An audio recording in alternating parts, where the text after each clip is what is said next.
Hello hi नमस्कार जय Jagannath Yamuna lifestyle आ गोटे नुआ कुकिंग वीडियो को आपण समस्त को स्वागत। देखिपे केते सुंदर कलर होती तरकार खावाई भी बहुत टेस्ट होता। एमती गोटे सुंदर पोटल आलू तरकारी रेसिपी देखापी आपण मैंने मो वीडियो गोटे लाइक करूँ कमेंट करूँ।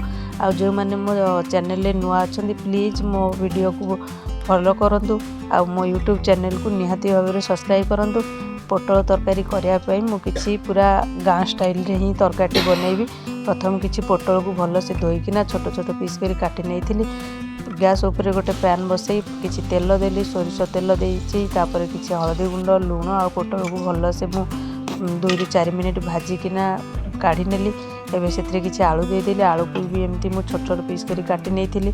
आलू को भी एमती भल से मु भाजी दूची। आलू भाजिकिना काढ़ला पर से पैन रे मु किसी सोरिष तेल दे दूची। मु सब खाइबा रोसई रे सोरिष तेल ही प्रिफर करे। आप भी सोरिष तेल प्रिफर करूँ कहीं सोरिष तेल टेस्ट ही अलग किसी थाए। तो से कढ़ई रे सुखिला मसला किसी भाजी सारापर से किसी कटा पियाज दे दूँगी।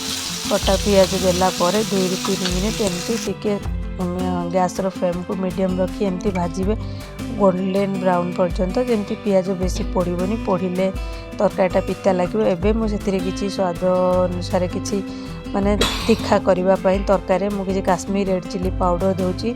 राग आपण हिसाब से करेंगे। मु तो अल्प देजी आपड़ जदि अधिक खाइबा चाहूँगे तो अधिक ऐड करेंगे। एवं मुझे किसी मसला पेस्ट जमीक अदा रसुण टमाटो आउ जीरार गोटे पेस्ट करी ग्राइंडिंग मुझे से पेस्ट को दे दूची। एवं से पेस्ट को देलापर बस मसला को सबू को भल से घांटे। देखूँ केते सुंदर से मसला पूरा 4 ରୁ 5 मिनिट कषिला तेल उपरक बाहरी आसी मसलार भी बहुत सुंदर बास्ना आसला। एवं मुझे किसी स्वाद अनुसार लुण किसी हलदी गुंड देवी ये सब देलापर बस लो फ्लेम रे ताकू 3 ରୁ 4 मिनिट के एपट सेपट कर घांटे। घांटिला मुझे किसी दे दूची आमर धनिया पाउडर को देकिना भी एमती ही आपको ऊपर तल कर घांटी ने। घांटिले सबुतक लंका गुंड हलदी गुंड लुण आउ धनिया पाउडर सबू मसला पूरा भल से मिक्स हो। देखिपे मसलू बढ़िया से तेल बाहरी आसला आ बास्ना भी बहुत सुंदर आसुचे। से आम जो भाजी रखी थे जो आलू को से आलू को सब देदेबा। आलू को देलापर भी एमती ऊपर तल कर भल से गोले ने जमती आलू रे मसलार गोटे कोटिंग हो। ढांकुणी दे 3 ରୁ 4 मिनिट टिके कुक करने छाड़ीदे मीडियम फ्लेम रे। देखिपे ए ढांकुणी काढ़ला आमर आलू बढ़िया से कुक हो। जो भजा पोटल रही पोटल को देदेवे। पोटल गोटा भी रखी होता कहीं मतलब छोट पीस करार तो मुझे छोट पीस कर आप चाहिए गोटा को 2 फाड़ कर काटिपारे।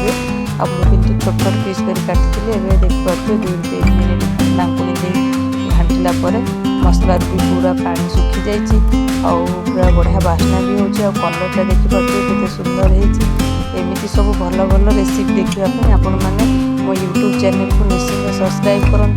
और जो मैंने तो मो चैनल पुराना अच्छा से मो चैनल को गोटे लाइक करूँ। आ मो वीडियो गोटे भल कमेंट करूँ। तो आपन को नेक्स्ट वीडियो रे कौ रेसिपी दरकार आपण मैंने निश्चित कमेंट कहले मुझे पसंद रेसिपी ही आनी।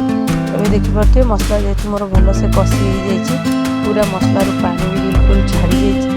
आपड़ जब कषा रखा चाहिए एमती ही रखिपारे। यहाँ रुटी सहित आप खाईपर।